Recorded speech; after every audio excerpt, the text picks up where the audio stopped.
এখন কেমন আছেন ম্যাডাম? জ্বর কমেছে? তবে আপনার এই হাসি মুখটা দেখে তো মনে হচ্ছে অনেকটাই কমে গেছে। হ্যাঁ হ্যাঁ,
বাবা, বাবার সঙ্গে ভালো থাকবো।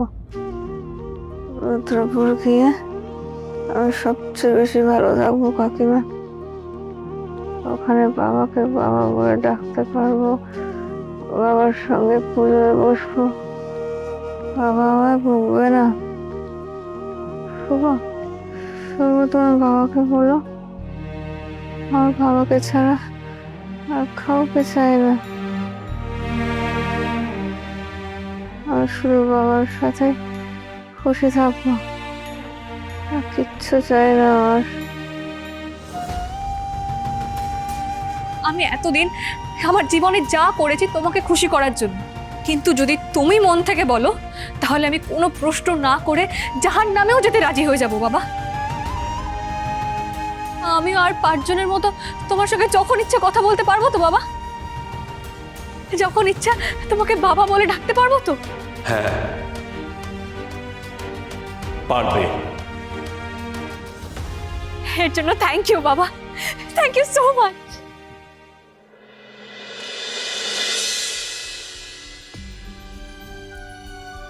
বাবা, বাবা যেও না, আমাকে আমাকে ছেড়ে যেও না।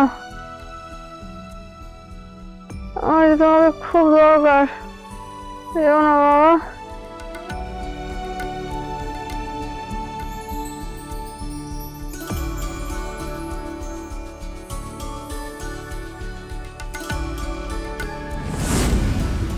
ভানুমা, I just can't believe this. মামা এখন শাওনের সেবা করছে। বীরু, কি রে তুই? হ্যাঁ, তুই সারা রাত এভাবে জেগেছিস? তুই না না, এত কিছু যে হয়ে গেছে তুই আমাকে একবারও জানালি না কেন? তোর কি মনে হয় বলতো? তুই যদি আমাকে বলতিস যে শাওনের শরীরটা খারাপ হয়েছে, তাহলে কি আমি গিয়ে ওর সেবা করতাম না? তাহলে কি আমি ওর মাথায় একটু জলপটে দিয়ে দিতাম না? তুই কেন এত কষ্ট করলি আমাকে বলতো? সারাটা রাত জাগলি, এবার তোর যদি শরীর খারাপ হয়। দিদি, আমায় নিয়ে চিন্তা করিস না, শরীর আমার ঠিকই আছে। বিথিকা, হ্যাঁ দাদা। তুমি একটা কাজ করো, তুমি একটু পরে শাওনকে কিছু খাইয়ে দিও, নইলে ওকে ওষুধ দেওয়া যাবে না। হ্যাঁ, আমি খাইয়ে দেবো, আপনি নিশ্চিন্তে থাকেন, চিন্তা করবেন না। তবে দাদা, গতকাল রাতে আপনি যেভাবে শাওনের সেবা যত্ন করেছেন, তাতে আমি শিওর ও খুব তাড়াতাড়ি সুস্থ হয়ে উঠবে।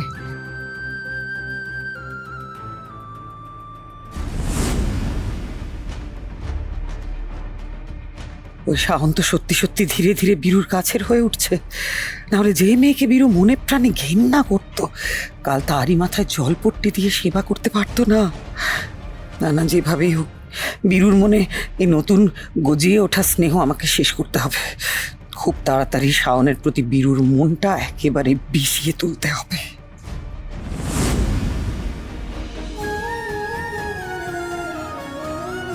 এবার থেকে তুমি আমার কাছেই থাকবে বাবা। আমাকে আর কেউ তোমার থেকে দূরে সরাতে পারবে না।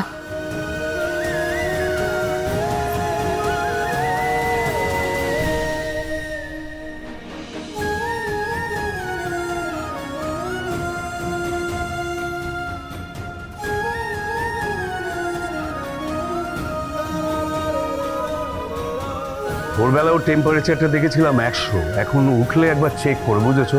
যদি দেখো বেশি, ডক্টরকে একটা কল দিও। আচ্ছা দাদা। দাদা কাল তো সারা তোমার ঘুম হয়নি, আজকে তুমি পার্টি অফিস যাবে? না না, যেতেই হবে, জরুরি কাজ আছে। চলো বেরোই। দিদি, আমি আসি। সাবধানে। পিকু, তুই ঠান্ডা জল নিয়ে শাওনের কাছে আয়, যদি ওর জ্বর বাড়ে তাহলে জলপট্টি দিতে হবে। হ্যাঁ আয়।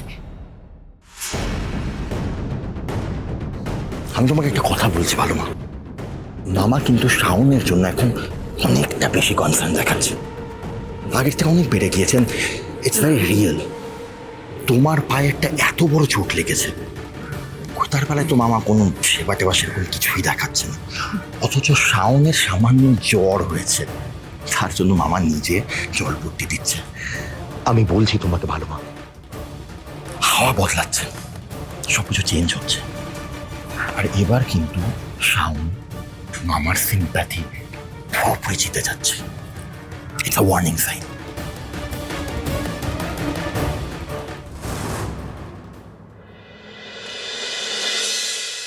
না আমি খাবো না, আমার ভালো লাগছে না, প্লিজ কাকিমা। উফ, এই মেয়েকে নিয়ে তো মহা মুশকিলে পড়ে গেল। আচ্ছা শাওন, তুই যদি খাবারটা না খাস তাহলে ওষুধটা খাবি কি করে বল? সামান্য একটু স্যুপই তো খেয়ে নে না প্লিজ। না না, আমি সত্যি বলছি, আমার একদম খেতে ইচ্ছা করছে না গো। কেন ইচ্ছে নেই কেন? আমি শুনি। তোর সাথে কাল রাত থেকে যা যা ঘটেছে না, তারপরে তো তোর আনন্দে নাচানাচি করা উচিত রে। মনের খুশি তারা বেশি বেশি করে খেতে চাওয়া উচিত। নে খা, হাঁ কর। আনন্দ তো আমি পেয়েছি কাকিমা, এত এত এত খুশি হয়েছি, তাই মনে হচ্ছে ঘুমিয়ে ঘুমিয়ে কালকে রাতের ঘটনাগুলো স্বপ্নে আবার রিপ্লে করে দেখি। স্বপ্নে কি দেখার কথা হচ্ছে এখানে? এখন কেমন আছেন ম্যাডাম? জ্বর কমেছে? তবে আপনার এই হাসি মুখটা দেখে তো মনে হচ্ছে অনেকটাই কমে গেছে। হ্যাঁ হ্যাঁ, জ্বর ঠর আমার সব ভ্যানিশ হয়ে গেছে। কালকে এমন একটা কাণ্ড ঘটেছে না, যাতে আমার শরীর একদম ঠিক হয়ে গেছে। কি এমন ঘটেছে শুনি? আরে কালকে জ্বরের ঘোরে না আমি অজ্ঞান হয়ে গেছিলাম। সে কি, অজ্ঞান হয়ে গেছিলেন না সেটা নিয়ে আনন্দ করছেন? ম্যাডাম আমার মনে হচ্ছে না আপনার মাথাটা পুরো খারাপ হয়ে গেছে। ম্যাডাম আপনি আমার সঙ্গে চলুন, ডক্টরের কাছে নিয়ে যাচ্ছি, চলুন তাড়াতাড়ি। আরে ধুর বুদ্ধু কুমার, আগে আমার পুরো কথাটা তো শোনো।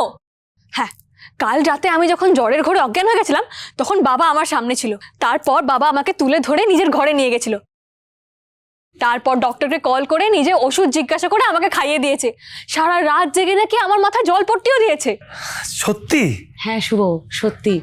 দাদা আজ সকালে নিজে আমাদের সবাইকে বললেন, আর এটাও বললেন আমরা যেন ওর খেয়াল রাখি, ওকে খাওয়ার খাইয়ে ওষুধ খাইয়ে দিই। কিন্তু দেখো কিচ্ছু খেতে চাইছে না। বাবার এত যত্ন পেয়ে আমার পেট ভরে গেছে কাকিমা, আমার আর কিচ্ছু খেতে ইচ্ছা করছে না। কিন্তু ম্যাডাম আপনি যদি না খান তাহলে তো উইক হয়ে পড়বেন, তখন রুদ্রপুর যাবেন কি করে? ও হ্যাঁ তাই তো, রুদ্রপুর যেতে গেলে তো আমাকে একদম ফিট থাকতে হবে। দাও দাও দাও দাও দাও।